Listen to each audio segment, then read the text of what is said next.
कराड शहरातील सार्वजनिक ठिकाणांच्या देखभालीबाबत पुन्हा एकदा प्रश्न उपस्थित झाला आहे।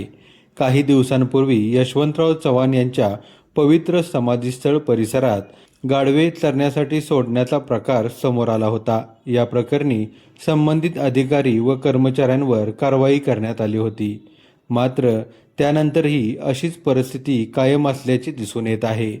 यावेळी कराड तहसील कार्यालयासमोरील सुशोभीकरणासाठी तयार करण्यात आलेल्या आयलंडमध्ये चक्क घोडे बांधून ठेवण्यात आल्याचे दिसत आहे।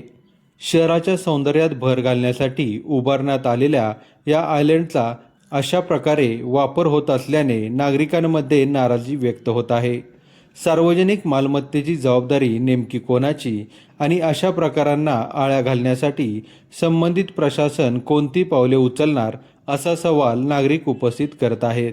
या प्रकरणी कराड नगरपालिकेचे प्रशासन संबंधितांवर कारवाई करणार का, तसेच भविष्यात अशा घटना टाळण्यासाठी ठोस उपाययोजना करणार का, याकडे कराडकरांचे लक्ष लागले आहे।